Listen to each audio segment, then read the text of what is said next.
जब एक महज राहुल गांधी को संसद में ये सिर्फ ये बोलने पे कि मोदी सरनेम वाले चोर होते हैं, उनका कुर्की घर नोटिस जा सकता, नोटिस नहीं, उनका छीन लिया गया था ना, उनका जो अथी था, हाँ, पद से भी उनको कुछ दिन के लिए हटा दिया गया था, निष्कासित कर दिया गया था। तो एक छोटी सी बात के लिए, जब राहुल गांधी तो मुस्लिम नहीं थे, वो तो हिंदू थे, हालांकि उनके घर में ऐसा कुछ परिवेश है, वो एक अलग बात है, उनका पर्सनल मैटर है, उस पर नहीं जाएंगे।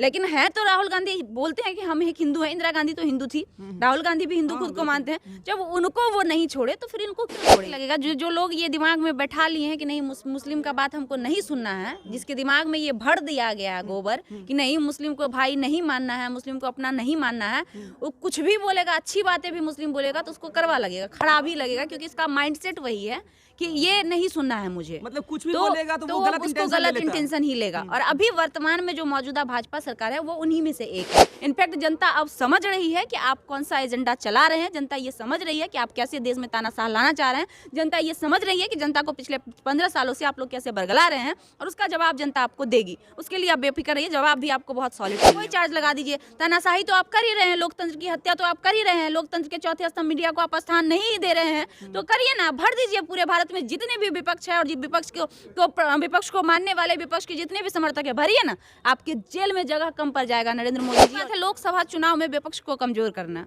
भाजपा की ये हमेशा से साजिश रहती है कि लोकसभा चुनाव में अगर हम विपक्ष को कमजोर कर देंगे तो हम मजबूती से आ पाएंगे, लेकिन विपक्ष को कमजोर कर दीजिएगा, जनता जनार्दन को आप कमजोर नहीं कर पाइएगा। वोट तो जनता करेगी ना, एक नेता सिर्फ वोट नहीं करता, उस नेता के करोड़ों समर्थक जो होते हैं वो वोट करते हैं। उसको कितना को आप जेल में भरिएगा? भरिए ना आप जेल में, आपके जेल में जगह कम पड़ जाएगा जिस दिन ये जनता जागरूक हो जाएगी।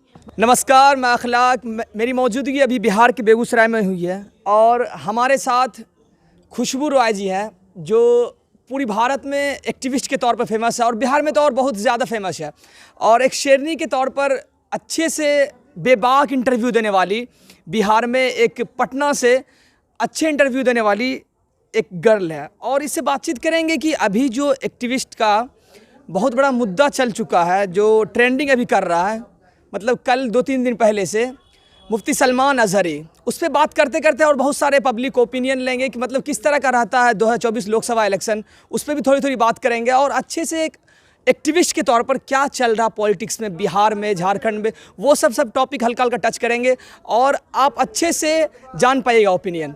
बहुत बहुत स्वागत है आपका। बहुत धन्यवाद आपका जी। खुशबू जी, सबसे पहले आपका मेरे तरफ से एक सवाल है कि अभी जो मुफ्ती सलमान अजहरी जो गुजरात में जाके कुछ भाषण दिए, स्पीच दिए, उस पर गिरफ्तारी हो गई।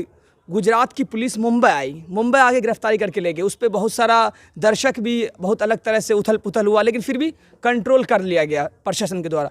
उस पर क्या आपका उस तरह का बयान देना चाहिए या नहीं देना चाहिए? क्या आपका ओपिनियन क्या लग रहा है कि एक मतलब इस्लामिक के तौर पर उस तरह का दिया गया सही है या गलत है? क्या लग रहा है आपको? क्या देखिए, थोड़ा देर के लिए अगर धर्म के तौर पे देखेंगे तो लोगों को बुरा लग सकता है। देखिए, लोग की मेंटेलिटी ही है, किसी को कोई भी बात अच्छी लगती है तो किसी को कोई अच्छी बात भी बुरी लगती है। धर्म पे क्यों लग सकता? उसके अंदर धर्म का तो कुछ बात उसके अंदर बेबाक बोला नहीं, उसके अंदर नहीं लगेगा। जो लोग ये दिमाग में बैठा लिए हैं कि नहीं मुस्लिम का बात हमको नहीं सुनना है, जिसके दिमाग में ये भर दिया गया है गोबर कि नहीं मुस्लिम को भाई नहीं मानना है, मुस्लिम को अपना नहीं मानना है, वो कुछ भी बोलेगा, अच्छी बातें भी मुस्लिम बोलेगा तो उसको करवा लगेगा, खराब ही लगेगा, क्योंकि इसका माइंडसेट वही है कि ये नहीं सुनना है मुझे, मतलब कुछ भी बोलेगा तो वो गलत इंटेंशन ही लेगा। और अभी वर्तमान में जो मौजूदा भाजपा सरकार है वो उन्हीं में से एक है, और ये पहली बार नहीं हो रहा है। याद करिए, उसामा साहबुद्दीन का जो बेटा थे, उसामा साहब,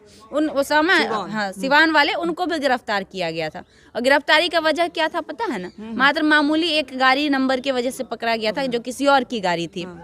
हालांकि बेल भी हो गया, इससे साफ पता चल रहा है कि उतना बड़ा क्राइम उन्होंने किया था नहीं। देखिए, अभी चल रहा है असल में 2024 का चुनाव, और ये जितने भाजपा वाले जितने लोग हैं, जहाँ जहाँ भाजपा शासित प्रदेश है, वो हर जगह, और जहाँ भाजपा शासित प्रदेश नहीं है विपक्ष में भी सिर्फ इन पे नहीं कार्रवाई हुई है। अभी देखिए ना, अभी एक दिन नहीं हुआ सरकार गिरा हुआ, बिहार में लालू यादव को ईडी के लिए बुला लिया गया, तेजस्वी यादव, ये बहुत बड़ा मतलब मुद्दा बन गया, बताया जा रहा है, भारती को बुला लिया गया। तो इससे साफ ये झलक रहा है, ये प्रतीत हो रहा है कि भाजपा का एकमात्र यही टारगेट है कि जितने भी विपक्ष की पार्टियां, मुस्लिम कभी भाजपा को वोट नहीं देगी, ये सब जानता है।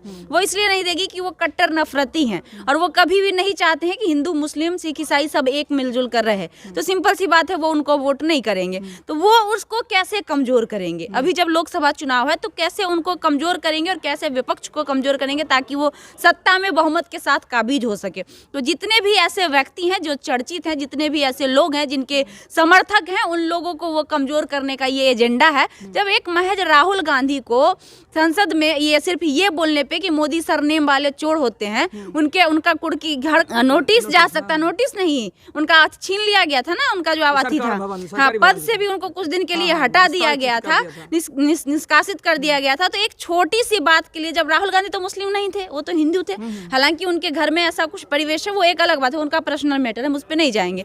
लेकिन है तो राहुल गांधी बोलते हैं कि हम एक हिंदू हैं। इंदिरा गांधी तो हिंदू थी, राहुल गांधी भी हिंदू खुद को मानते हैं। जब उनको वो नहीं छोड़े तो फिर इनको क्यों छोड़ेंगे? उनका यही टारगेट है कि जितने भी विपक्ष के लोग हैं, जो मजबूत हैं, जिनकी बातों पर लोग भरोसा करते हैं, जिनके अपने कुछ फैंस हैं, मतलब जिनके समर्थक हैं, उनको कैसे कमजोर किया जाए अभी, और उस टारगेट पर वो काम कर रहे हैं। अभी बिहार में रेड पड़ा था, वो अच्छे से आप जानते हैं। बिहार ही नहीं, बिहार के अलावा चंडीगढ़ में पड़ा, वो भी आप जानते हैं। बिहार से सटे चले जाइए यहाँ झारखंड में क्या स्थिति हुई वो आप जान रहे हैं पूरा वहाँ पे। अच्छा, आपको लग रहा कि कल जो इस तरह का हुआ, गिरफ्तार किया गया मुफ्ती सलमान अजहरी और ईडी, मतलब सरकार जैसे बिहार में गिरी, एक दिन के बाद ईडी पहुंच गई, उससे पहले ईडी कहाँ थी? ये सब जो लग रहा है, इसके अंदर पॉलिटिक्स का बहुत बड़ा हाथ है। ऐसी बात है, लोकसभा चुनाव में विपक्ष को कमजोर करना भाजपा की ये हमेशा से साजिश रहती है कि लोकसभा चुनाव में अगर हम विपक्ष को कमजोर कर देंगे तो हम मजबूती से आ पाएंगे। लेकिन विपक्ष को कमजोर कर दीजिएगा, जनता जनार्दन को आप कमजोर नहीं कर पाइएगा। वोट तो जनता करेगी ना, एक नेता सिर्फ वोट नहीं करता, उस नेता के करोड़ों समर्थक जो होते हैं वो वोट करते हैं। उसको कितना को आप जेल में भरिएगा? भरिए ना आप जेल में, आपके जेल में जगह कम पड़ जाएगा जिस दिन ये जनता जागरूक हो जाएगी।